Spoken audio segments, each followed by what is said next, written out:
watching another episode of Hi Events. We are here at IIHS Multiverse City for the inaugural investment by DFC in the South Asian educational sector. Let's go inside and have a look as there are many eminent personalities present here today.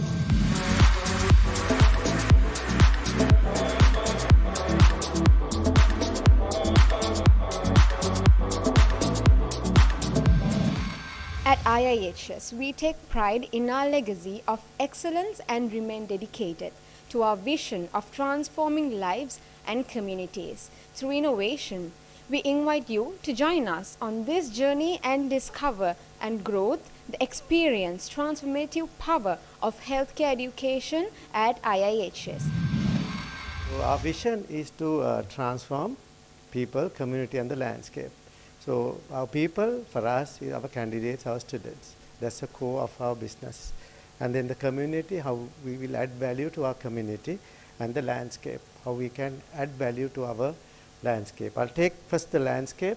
So we are an organization who really looked at dollar reserves. Now for the last 2 years, we have been talking about this, but we were really looking at this last 22 years. So how we did that was, initially we've selected an area to train healthcare professionals who, now if you really look at the McKinsey report, it will say for the next 10 years only, the darker the green, the darker the blue, that means those jobs will sustain. You would say healthcare professionals on the top of the ladder. So we selected that. And then of course Dr. Nihal De Silva, this is all how Dr. Nihal De Silva has looked at, he really studied at, he has graduate and postgraduate education in US, and he was a professor at Stanford. And then what we did was we organized International University Learning Center, that where we give the globally recognized qualifications. And then of course we also partnered with the industry partners like National Health Services UK, and of course because of that, once you get a global qualification in country, and then they can go out of the country and work in the first world. We were looking at, if you really look at this particular project, is all about how we can add value to the, not only for Sri Lankans, for the region. As you're aware, our strategic location of this country is very paramountly important for us as well as the region. So we can, within a couple of hours, we can reach the world's almost 30 to 40% of population. So it's a good place for us to give education for the whole region, not only Sri Lanka. So we have done it for 22 years, especially with nursing. We are going to move forward with the others as well. So education has to be looked differently. So I was so privileged to work with, I was selected a couple of years ago in 2012 for the visitor leadership program by US government. And from that we were given 6 weeks training, and gave us a full cross-section of US education system that has given us a lot of encouragement and the tools to work on. Today we have one of the best learner management platforms where I learned from there, inculcated that, and we did not have student-centric education, we have the teacher-centric education. We have gone beyond teacher-centricity and student-centricity. Now we do student-driven education. So that's what we inculcated from US. And initially this school was named as American College of Health Sciences. So because Dr. Nihal came to Sri Lanka with another friend of his, Dr. Leonard Ranasinghe, and then together they came to Sri Lanka because they worked in Aramco Hospital, Saudi. So that's also US kind of a connection there. And they found that our housemaids were treated differently than the doctors. So they came to Sri Lanka in 2002 and then started a small nursing school with a view to export skilled labor. So that's how it started. And slowly when I joined, we wanted to create a more global brand. We started with the other universities as well. If you look at the contemporary learning, as per the Sir Ken Robinson, who is an educator, our students are getting, the whole education system is such that our learner has changed a lot where they get overload of inputs every second, and we haven't changed as a system.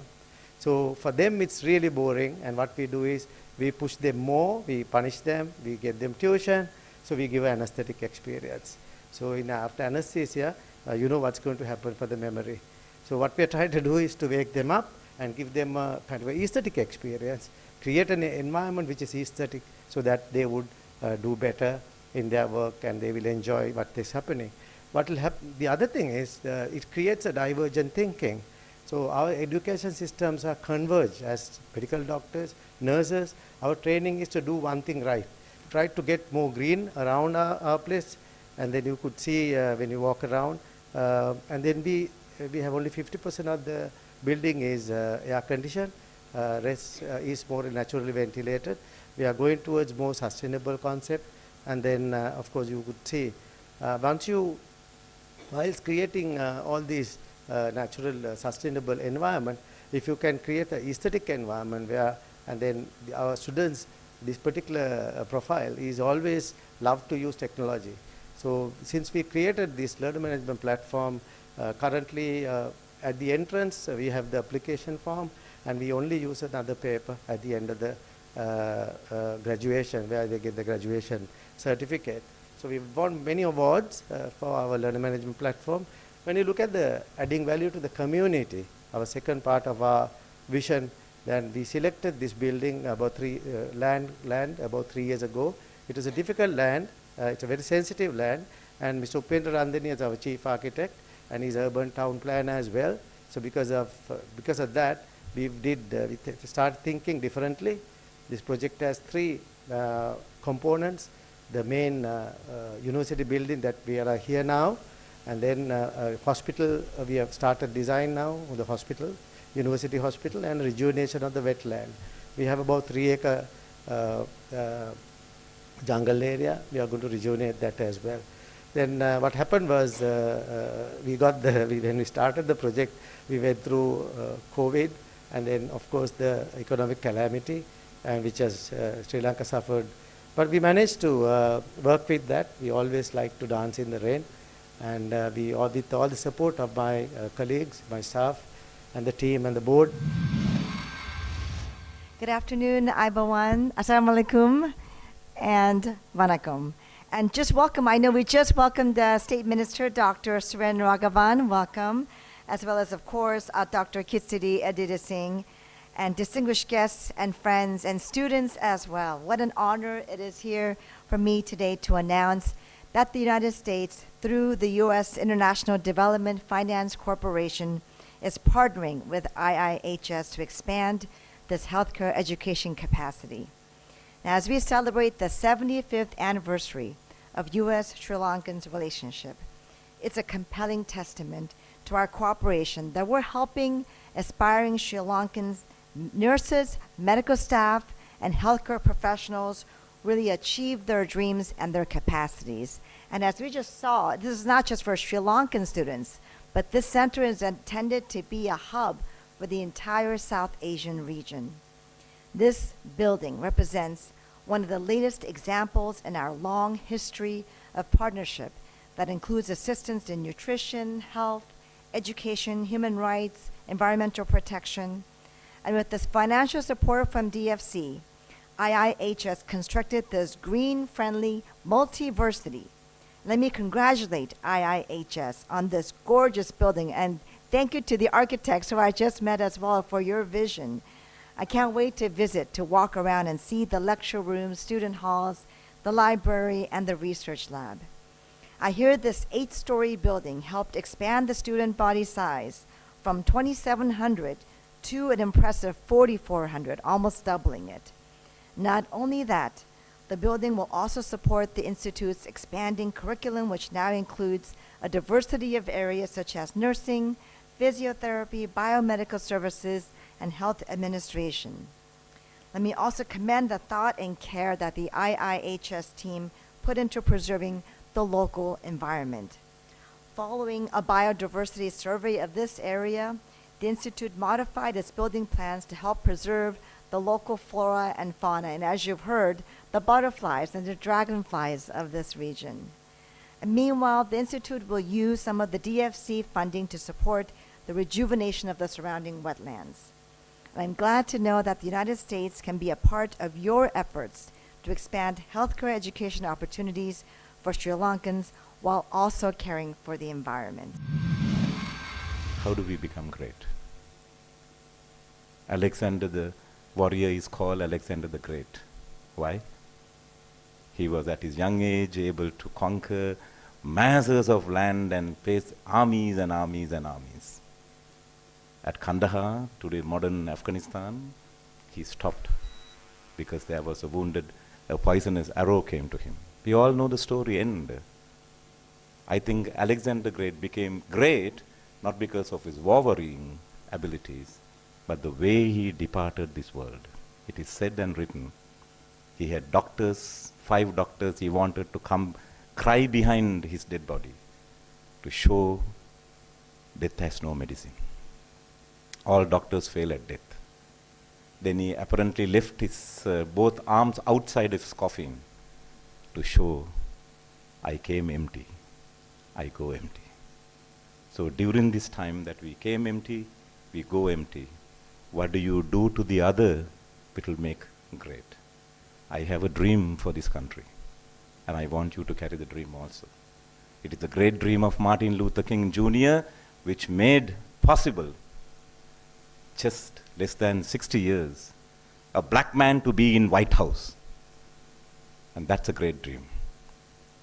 Why don't we dream? Please dream for yourself, Sri Lanka, and for the greater global humanity that we are sharing.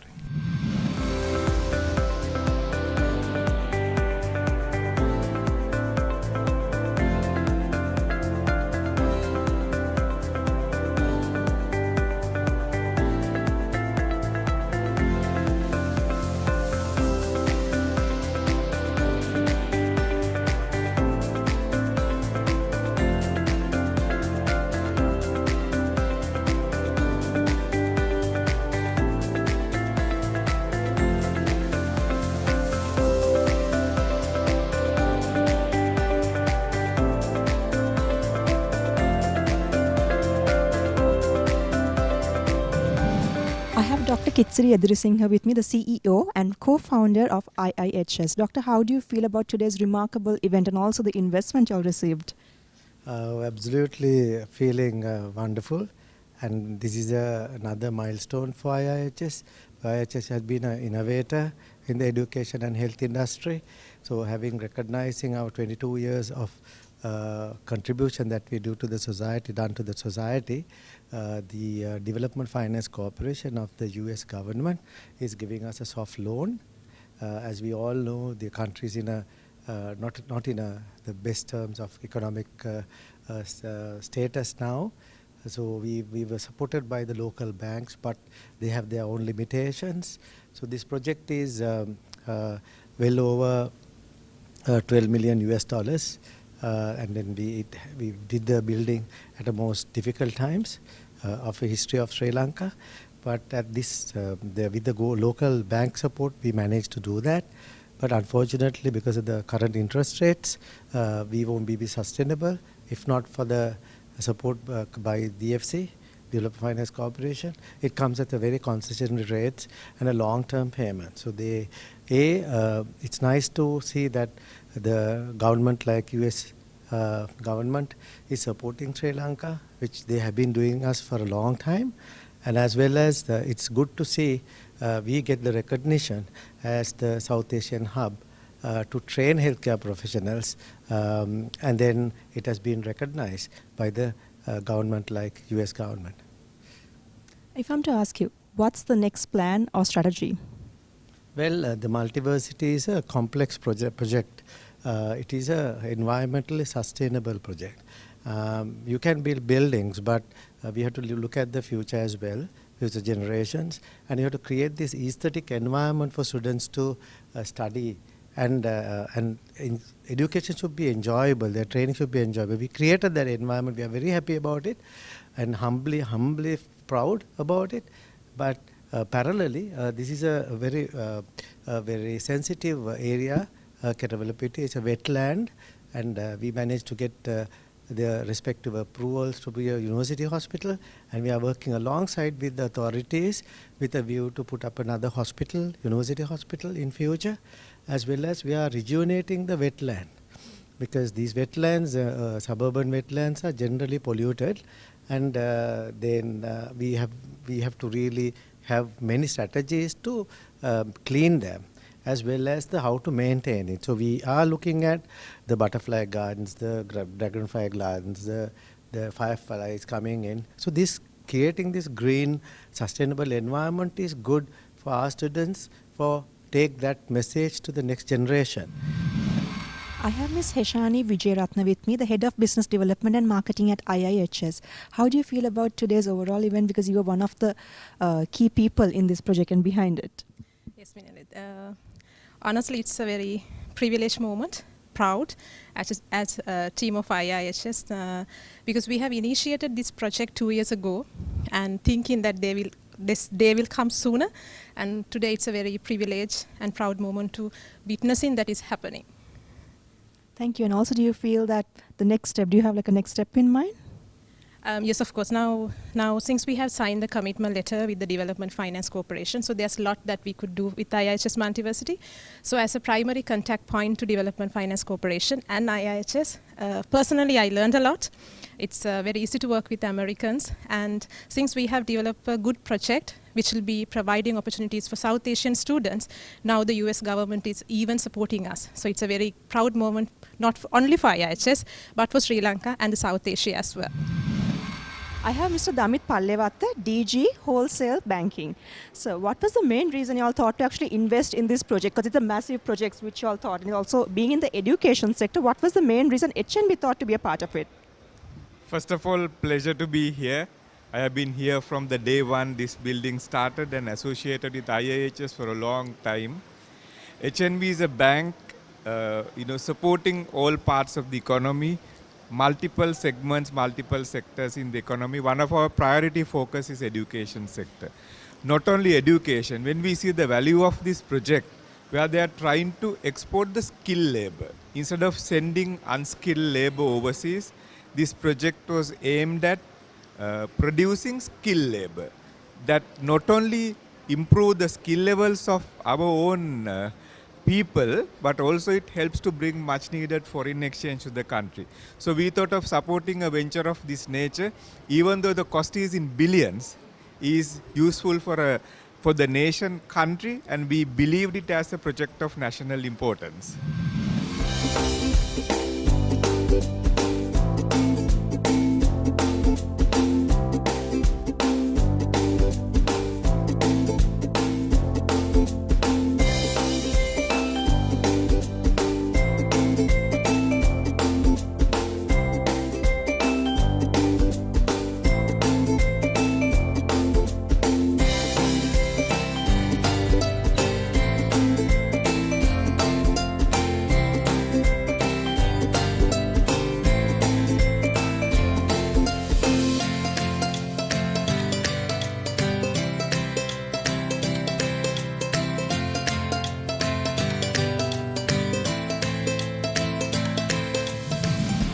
I have architect Upendra Randaniya with me.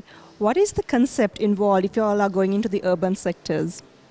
Well, Sri Lanka is to some extent is underdeveloped, but there is massive potential for development. The key factor is the exit point here at Karolapitiya. That was a game changer. But unfortunately, land is not still divided into physical development as yet. So we saw the potential when we bought this land, simply because I'm also an urban designer and an architect. When Dr. Kitsiri wanted to develop this, we said, okay, let's do phase one. We also look at how to develop this land so that it is a benefit to the entire neighborhood, so that when we develop this, it become part and parcel of a larger project, and what we develop become like a ripple and create a sort of a movement where the waterfront is developed, as well as the buildings, as well as the green, blue and red. Green is the plants, blue is the water, red is the building. So when you develop all three together, like an octopus, it will spread along, and the entire north of Sri Lanka, all the way up to Chilaw, there is massive development to develop the waterfront. And while you are doing it, you restore the mangroves.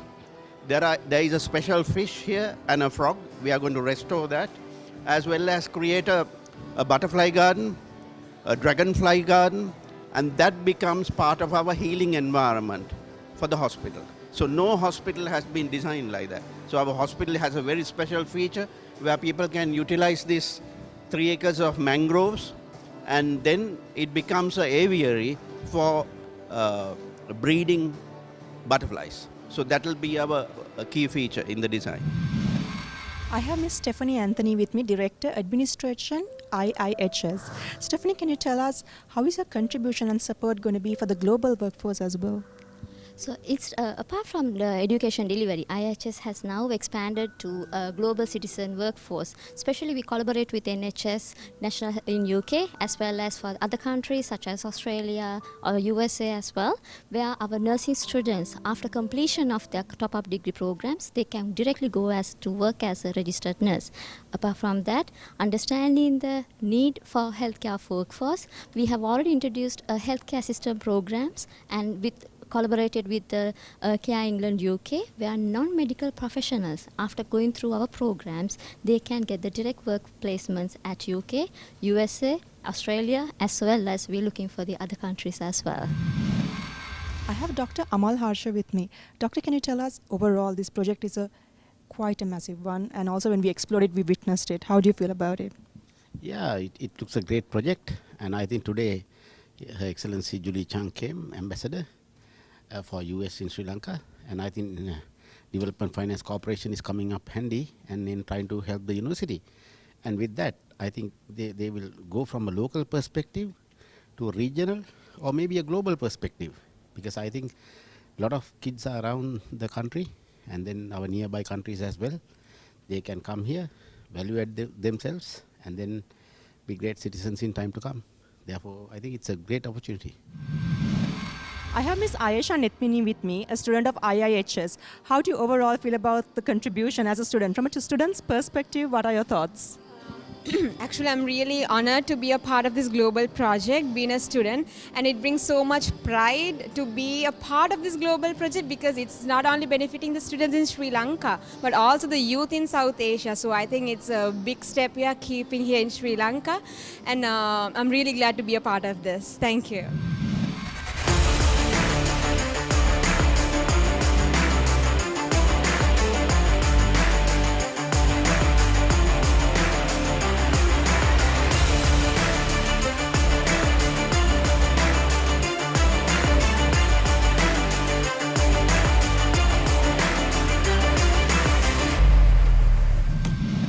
And that brings us to a closing note on today's event. Stay tuned on Hi Events until we meet again.